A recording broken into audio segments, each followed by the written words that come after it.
Olá, esta é uma edição especial do seu jornal e o assunto de hoje é moradia. O artigo 6º da Constituição Brasileira coloca a moradia como um direito de todo cidadão e os movimentos sociais estão nessa luta. Entre os muitos desafios da cidade de São Paulo está a diminuição do déficit habitacional. Hoje faltam 1.400.000 moradias, segundo a Secretaria Municipal de Habitação. Para chamar a atenção para o problema, os movimentos de moradia da capital ocupam espaços urbanos como prédios e terrenos e lutam dia a dia por uma moradia digna e acessível a todos. Segundo o IBGE, 13% das casas e dos apartamentos da região central estão vazios. São cerca de 22.000 unidades. Um destes espaços livres deu origem à ocupação Penaforte Mendes. As 25 famílias que estão no imóvel tentam colocar a casa em ordem.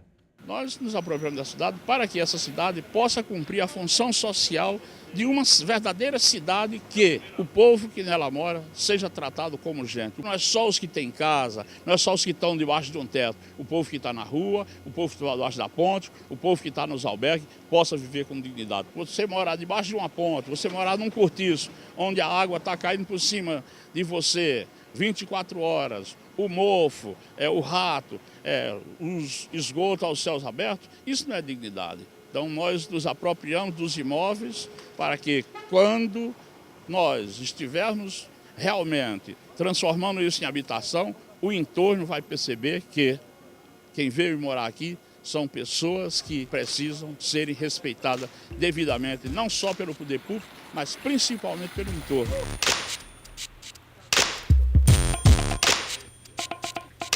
Desde o dia que nós ocupamos isso aqui, no dia 2 de setembro de 2012, nós estamos tentando pôr essa casa em ordem. Tentamos já com essa segunda prefeitura e finalmente a gente conseguiu que a gente tirasse o entulho fora para passar um caminhão e levar embora. Porque a gente tem energia aí, mas não tem água, a gente quer pôr água na casa. Nós ocupamos para denunciar e mostrar para a sociedade que existe condições de eliminar o déficit habitacional, que só a cidade de São Paulo chega a quase 1 milhão de novas unidades habitacionais. E só temos esse déficit tão alto porque falta compromisso, responsabilidade de quem se elege e só promete, promete e nada faz. Vocês estão botando a casa em ordem hoje? Botando a casa em ordem. Já desde que não ocupou, lá em cima já está, né, praticamente tudo limpo, só falta lavar porque não tem água, falta encanar água, né? Mas agora está um lixão aqui, que dá uns 20 caminhões de entulho. Essa sujeira estava tudo lá de cima. Então, toda essa nossa luta é pela nossa moradia, né? A gente não quer uma coisa assim, vamos entrar e vamos morar de qualquer jeito. Na verdade, se a gente não precisasse, a gente não estava no meio de uma sujeira dessa, né? A gente quer deixar tudo limpinho, para nós, quando for reformar, a gente já está mais fácil, né? Hoje as famílias estão dormindo nos colchões, alguns trouxeram as suas coisas, logo que a gente disse assim, dividiu, aí aqui pertence a Severino, ali pertence a Maria, lá pertence a Pedro, e aí cada um vai trazer suas coisas já devidamente para o seu devido lugar. A cidade é um espaço físico onde todos e todas têm que ter a propriedade dela. Como se apropriar? Participando das lutas, participando da construção da beleza e da riqueza da cidade, participando no dia a dia da construção para que essa cidade seja uma cidade para todos e todos, e não uma cidade para meia dúzia. Um pedaço de terra para essas pessoas representa o símbolo do início da vida de cada ser humano. Aqui é o caminho do resgate à cidadania e à dignidade de cada um. E para falar com a gente sobre a luta por moradia digna em São Paulo, está aqui no estúdio do seu jornal o Benedito Barbosa, o Dito. Ele é advogado e dirigente da União dos Movimentos por Moradia e da Central dos Movimentos Populares. Boa noite, Dito. Bem-vindo ao seu jornal. Boa noite e estou aqui também para a gente conversar um pouco sobre o problema da moradia, que é um problema muito grave no país e principalmente nas regiões metropolitanas, né? A luta dos movimentos sociais por moradia cresce, Dito? cresce todos os dias, né? Porque o problema da moradia, o problema habitacional é um problema muito grave, né? E ele atinge, né, todas as faixas, né, de, vamos dizer assim, de idade, né? Tanto as crianças quanto as pessoas idosas, né? Também as mulheres, principalmente chefe de família, né? E o Brasil, né, um país muito rico, né, mas é um país ainda que tem muita concentração de renda na mão de poucos, né? Enquanto, né, poucos, né, tem muita terra e tem muita riqueza, né, muitos não têm casa, não têm moradia, não têm também ainda acesso à renda, né? Pois é, na reportagem que nós vimos agora há pouco, de Itu, GG afirmou que a ocupação dos espaços sem função social existem para mostrar que é possível eliminar o déficit de habitação em São Paulo. Como é que isso é possível? Bom, primeiro, né, é preciso haver uma articulação entre os entes federativos, né, entre o município, o estado e o governo federal, para enfrentar o problema do déficit habitacional. A gente sabe que a moradia, né, é um bem caro, né, não é barato viabilizar a moradia, né, porque você precisa acessar a terra, aprovar projeto e construir as unidades habitacionais, né? Então, e o problema no Brasil ele é muito grande, porque ao longo dos anos, né, foi um problema que foi se acumulando nas cidades brasileiras, né? Principalmente em cidades como São Paulo, Rio de Janeiro, Belo Horizonte, Recife, Salvador. E isso, né, hoje, né, precisa, né, de muitos recursos, de muito dinheiro para enfrentar esse problema. Então, sozinho, o município não dá conta de enfrentar esse problema. Mesma coisa o governo estadual e mesma coisa o governo federal. Então, é necessário uma articulação entre esses órgãos para que eles possam juntos enfrentar esse problema, né? E claro, esse é um problema que ficou por muitos anos muito invisibilizado, ou seja, as favelas cresceram, né? A situação da precariedade da moradia nas grandes cidades também cresceu demais, né? Tanto nos cortiços, nas áreas centrais, né? Como também, né, nas periferias com as favelas.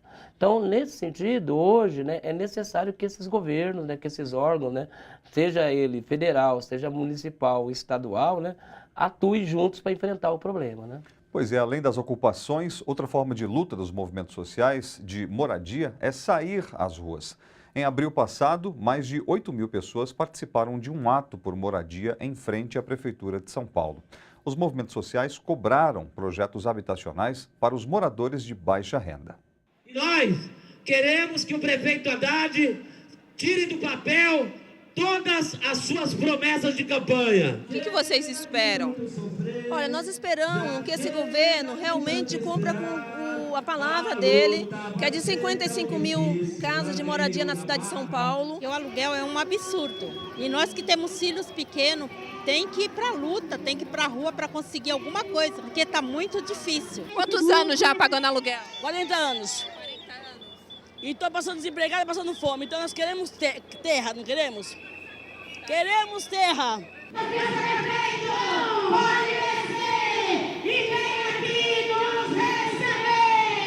Até agora o prefeito não falou exatamente quantas unidades ele iria construir. Então hoje nós viemos aqui para ouvir da boca do prefeito no compromisso com mais de 8.000 pessoas na rua, para que ele possa descer e falar: hoje nós vamos construir até 20.000 unidades para as famílias de baixa renda. Nós já temos hoje mapeados 99 mil moradias. 99 mil.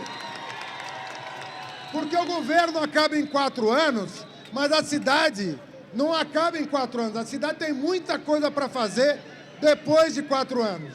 Então nós vamos apresentar para vocês o mapa do que nós conseguimos identificar e nós vamos, projeto por projeto, apresentar para as lideranças, para que as lideranças possam acompanhar. Por fim, eu não posso deixar de mencionar um assunto delicado que pode comprometer o bom entendimento das coisas. Eu não posso, como prefeito, dizer que só quem se organiza que vai ser atendido, porque tem gente que nem sabe o que é movimento social, mas está com risco de vida. E nós precisamos também ter atenção com todo morador da cidade de São Paulo. 28 de agosto é o dia de mobilização nacional pela reforma urbana. Neste 2013, os movimentos de moradia seguiram em marcha até o Palácio dos Bandeirantes, sede do governo estadual. E os representantes das famílias sem teto conseguiram apresentar a pauta de reivindicações numa audiência com o governador Geraldo Alckmin, que prometeu buscar soluções. Quais as principais reivindicações que vocês têm em relação ao Geraldo Alckmin? Construção de 200 mil moradias até o final da sua gestão. A produção é muito baixa de habitação. A instalação imediata do Conselho das Cidades, que não tem, com a ampla participação dos movimentos de entidade de moradia. A contrariedade às PPPs, Parceria Pública na área da habitação. A senhora mora onde? Eu moro na Zona Leste. Certo. A situação de moradia está difícil? Muito difícil. Por sinal, eu estou numa ocupação que agora vai ter obras, a canalização do afluente J, e até o presente momento, nenhuma autoridade se manifestou ainda para ir lá conversar com os moradores. O governador do estado de São Paulo baixou um decreto que desapropria várias áreas de São Paulo. Eu estou aqui com moradores que vão ser atingidos por isso. Eles acham que eles estavam tirando só imóveis que estavam desocupados, o que é mentira. Muitos imóveis são de moradias, existem muitas empresas que, se forem desapropriadas, vão se perder muitos empregos. A gente não dorme direito, não consegue dormir, porque isso tá te matando vivo, né? Tá te matando assim aos poucos, né? Agora o povo está marchando aqui pela Avenida Faria Lima, grande centro empresarial da cidade de São Paulo, onde tem muito espaço para o Shopping Iguatemi, para grandes bancos, grandes corporações e mansões. Mas a maioria do povo pobre continua sem moradia e por isso o povo está na luta. O direito só é igual para quem tem poder aquisitivo. Para o que não tem poder aquisitivo, os direitos não são iguais. Eu estou aqui com duas representantes da Frente de Luta por Moradia que estavam na reunião com o Geraldo Alckmin. E aí, o que deu essa reunião? Vocês estão satisfeitas? Olha, essa reunião é uma reunião que tem que ser prolongada. Nós já pedimos uma nova reunião, porque o assunto que diz a pauta da moradia ela é extensa. Políticas públicas não se resolvem numa reunião de 1 hora. Ele falou que o que depender dele, tudo vai correr da forma que nós queremos. Falar não adianta. Nós estamos há mais de 10 anos, 20 anos esperando só o falar. Agora as propostas elas têm que serem concretizadas. Dito, você acha que falta comprometimento do poder público com a questão da moradia? Tudo ainda é feito com muita desorganização, especialmente, por exemplo, como nós vimos na reportagem, nessa questão da desapropriação? Então, né, a gente, nesses últimos 10 anos, né, desde a criação do Ministério das Cidades, né, nós apresentamos, né, inclusive ainda na época que o presidente Lula, né, e foi inclusive proposto por ele, inclusive pelo Ministério das Cidades, né, a criação do Sistema Nacional de Conferência das Cidades, né, articulado inclusive com o Sistema Nacional de Desenvolvimento Urbano, para evitar justamente esses problemas de desarticulação entre os entes federativos para enfrentar esse problema. O problema é que nós temos uma cultura de disputa entre os órgãos, né? Ou seja pelas diferenças partidárias, seja pelos problemas administrativos e também pela burocracia, que é muito grande para viabilizar esses projetos, né? Tudo é muito lento, né? Então, a Caixa Econômica Federal tem dificuldade de agilizar os programas, né? Os governos estaduais também têm dificuldade de tirar do papel todos os projetos, né? A prefeitura também promete, mas também tem dificuldade. Enfim, né? Enquanto isso, né, no meio de todos esses problemas, né, a população que está sem casa, sem moradia, fica no meio de todo esse imbróglio todo, né? O que precisa é haver mais agilidade dos órgãos, né? Há já no país, né, uma legislação, né, que garante, inclusive, né, essas diretrizes. Há o Ministério da Cidade também para articular essas políticas, né? Quer dizer, tudo que foi feito, né, pelo Estatuto da Cidade, proposto pelo Estatuto da Cidade, pela própria Constituição Federal, pelos marcos regulatórios ligados ao Sistema Nacional de Habitação, enfim, nós temos muita lei, né, já tem todas as diretrizes propostas, né, mas ainda há uma lentidão muito grande para viabilizar os projetos, né? Por isso que isso, né, gera muita mobilização social hoje, né, das populações que precisam de moradia, né?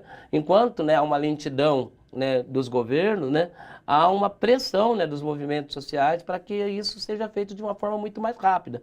Considerando que hoje, né, no Brasil, há muitos recursos disponíveis, inclusive, né, pelos recursos do PAC, pelo próprio programa Minha Casa Minha Vida, para agilizar esses projetos, né. O problema é que os governos, né, municipais, né, e também estaduais, né, têm muita dificuldade, né, de agilizar e viabilizar esses projetos, né. Dito, você continua aqui com a gente nessa edição especial do seu jornal e agora nós vamos para a redação, saber as últimas notícias de hoje. Boa noite, Eli, boa noite a todos. Interditado o campus da Universidade de São Paulo na Zona Leste. Cumprindo decisão judicial, todas as atividades da USP Leste estão suspensas por causa da concentração de gás metano no terreno. Professores dizem que pesquisas científicas serão prejudicadas. A Procuradoria-Geral da USP informou que está tentando reverter a decisão judicial. O governo federal libera 152 milhões de reais para obras no Espírito Santo, castigado pelas chuvas em dezembro. 72 milhões de reais vão para a construção de 1.500 casas populares e 80 milhões para obras de infraestrutura urbana e pontes. O prazo para a conclusão das obras é de 1 ano. A área de rodízio de automóveis em São Paulo deve aumentar. Plano apresentado nesta quinta-feira pela Companhia de Engenharia de Tráfego aumenta o rodízio para mais 371 ruas e avenidas. Entre elas, a Radial Leste, a Jacupêssego e a Aricanduva na Zona Leste, a Brasleme e Edgar Facó na Zona Norte, Roberto Marinho, Washington Luiz e Interlagos na Zona Sul, e Eliseu de Almeida, Francisco Morato e Escola Politécnica na Zona Oeste. A proposta vai ser apresentada ao Conselho Municipal de Trânsito no dia 15. Para entrar em vigor, é preciso um decreto do prefeito Fernando Haddad. Eli. Agora vamos fazer um rápido intervalo e daqui a pouco a gente continua o bate-papo sobre moradia com o Dito, da Central de Movimentos Populares. Até já.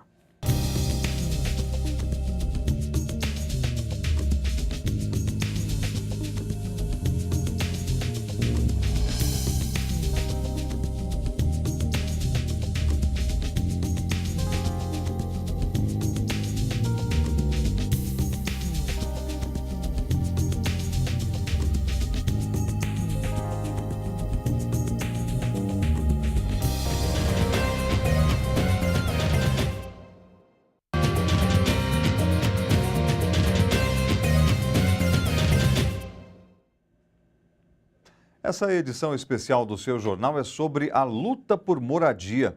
E está aqui no estúdio do seu jornal o Benedito Barbosa, o Dito, que é advogado e dirigente da União dos Movimentos de Moradia e da Central de Movimentos Populares. O custo de vida é alto, principalmente nas grandes cidades. Entre as contas que temos que pagar todo mês, a da moradia é a que mais pesa no bolso. Moradores de megalópolis como São Paulo, dependendo do bairro, gastam até 50% do orçamento familiar com moradia. Muitos vivem apertados até a terceira idade. Vamos conhecer agora a história de uma senhora que luta desde 1992 por moradia para idosos na capital paulista.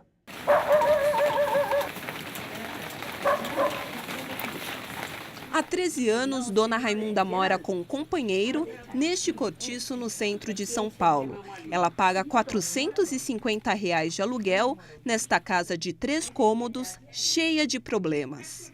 Onde é que eu moro? Olha lá que situação feia. E aqui é assim.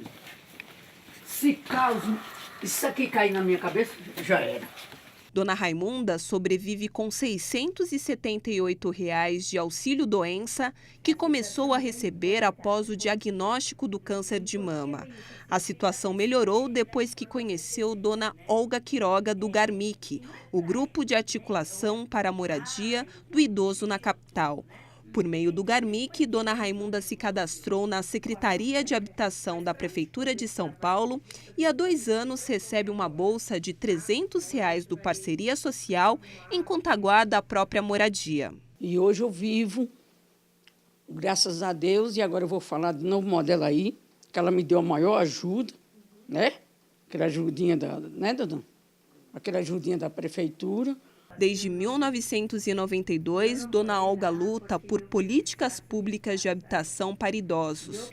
O artigo 38 do Estatuto do Idoso garante que os idosos têm prioridade nos programas habitacionais públicos com pelo menos 3% das unidades residenciais. Mas, segundo Dona Olga, esse direito só está no papel. Mas até agora a gente não vê isso, porque a gente vai atrás de habitação e na secretaria não tem. Se não é a Vila do Idoso ou é a Vila Dignidade, não tem. E para poder ter, tem que morrer alguém lá para colocar outro no lugar.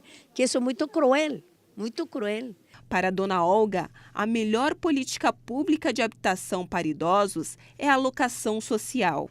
Como é a Vila do Idoso, que você vai lá morar lá, você vai pagar o 10% do que você ganha, quem vai para lá só pode ganhar até 2 salários mínimos, né? E você vai pagar esse 10%, que são R$ 67,80 de aluguel, um condomínio de R$ 30, mais água, luz, telefone. Para uma pessoa sozinha dá uma média de R$ 150.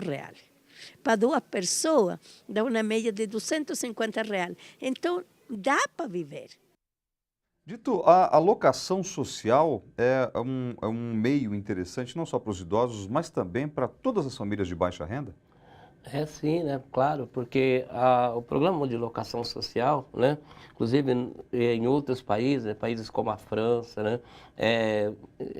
Países em geral da Europa, né? Eles, né, privilegiaram, né, esse sistema de locação social considerando o alto custo da moradia, né? No Brasil, né, a tradição é a propriedade, né? Alguns anos atrás, alguns governos, né, em São Paulo, no Rio de Janeiro, né, têm tido algumas iniciativas pontuais em relação a esse programa de locação social, mas nós não temos um programa no Brasil, né, massivo, né, de locação, né? O que tem hoje é uma relação privada, né, muito difícil, né, muitas vezes, né, entre o atravessador no cortiço, né, que cobra um preço absurdo do aluguel, porque a pessoa muitas vezes não tem condição de oferecer uma garantia, não tem condição também de oferecer também aquela pessoa que vai fazer a fiança daquele imóvel, né? E o custo dessa moradia muitas vezes no cortiço é mais alto do que na moradia formal, né? E essa situação irregular, né, do atravessador, né, da pessoa que mora no cortiço, por não ter condições de oferecer garantia, né, gera essa situação precária de moradia que a gente vê nas grandes cidades, principalmente em São Paulo, Rio de Janeiro, como a gente aqui já fez referência, né? Então aqui na cidade de São Paulo tem quase, né, 500 mil pessoas morando em situação de cortiço somente na região central de São Paulo, né?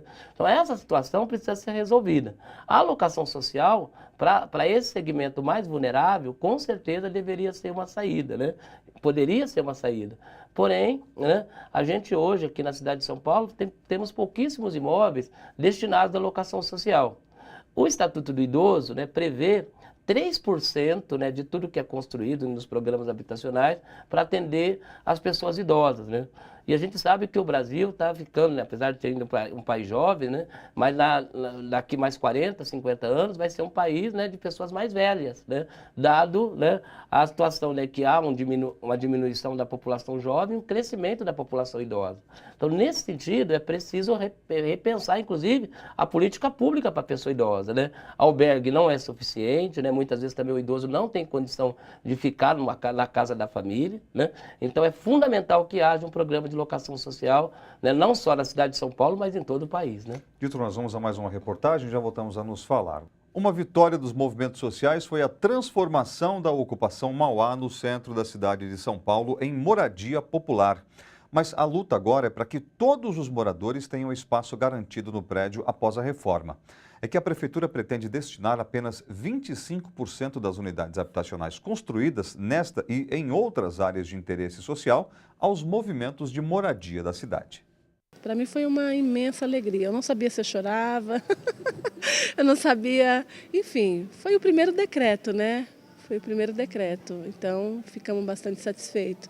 Estamos com a conquista parcialmente ganha, tem muita luta pela frente ainda. O prédio de 6 andares, localizado na Rua Mauá, em frente à Estação da Luz, está ocupado desde o dia 25 de março de 2007 por 237 famílias. Além do MSTC, também fazem parte da ocupação a Associação Sem Teto do Centro e o Movimento de Moradia da Região Central. Ocupamos, fomos ficando, teve organização por andar, coordenação por andar. E a partir daí a gente foi pensando que a ideia não era só de ocupar por ocupar para saciar a necessidade daquela família do momento, né?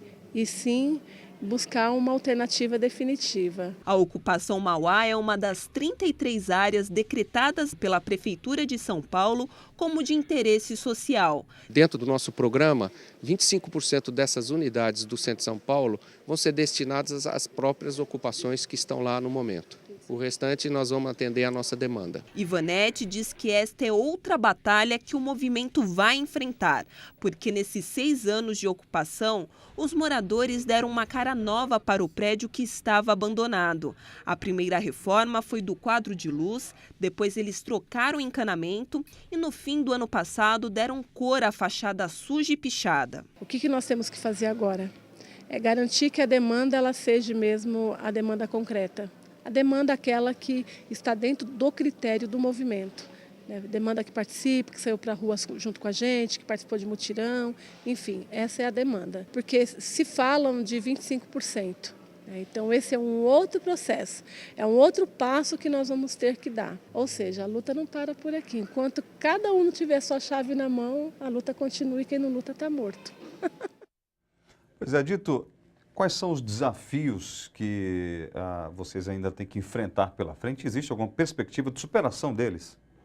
Não, existe, né? Porque a gente, inclusive, né, tem uma avaliação, né, positiva do programa Minha Casa Minha Vida, por exemplo, que é um programa, né, que teve investimento pesado do governo federal, né, nesses últimos 4 anos, né, o programa é de 2009 para cá, né, investiu aí cerca de 194 bilhões de reais em moradia social no Brasil, né, cerca de 3 milhões de habitação, né, no final do governo Lula, no governo Dilma, né, todo esse programa, né, que hoje, né, tem um peso importante, inclusive no PIB brasileiro, né, na geração de emprego, de renda, né, e também na melhoria de condições de vida da população. Então, o programa Minha Casa Minha Vida para nós, né, é de fato, né, foi de fato, né, deu um salto, né, no debate da política habitacional no país, né, e na solução também de parte do déficit habitacional. Evidente que o programa Minha Casa Minha Vida por si só não é suficiente, nós precisamos avançar, né? Principalmente, né, garantir moradias, né, dentro do programa, né, nas áreas mais consolidadas das cidades, né, melhorar também, né, o acesso de famílias, hoje inclusive que melhorou a sua condição de vida com a melhoria do salário mínimo no acesso ao programa, né, porque o subsídio hoje ele tem um corte linear, né, para a renda de 0 a 3 para as famílias que ganham até R$ 1.600, e nós precisamos inclusive garantir aquelas famílias que ganham, né, um pouco mais acima de R$ 1.600, né, mas não conseguem entrar na faixa de cima do programa por causa do subsídio, possam entrar também no programa, né? Então esse é um outro elemento que nós queremos tratar, inclusive, né, com a presidenta Dilma, né, com o lançamento do programa, né, Minha Casa Minha Vida 3. Então a gente hoje está apostando fundamentalmente, né, na questão do programa Minha Casa Minha Vida e linhas de crédito especiais para as famílias que moram nas áreas centrais, né? Que as coisas melhorem. Dito, muito obrigado por sua participação aqui hoje e até uma próxima oportunidade aqui no seu jornal. Obrigado. Essa edição especial do seu jornal termina aqui. Uma boa noite a todos e todas.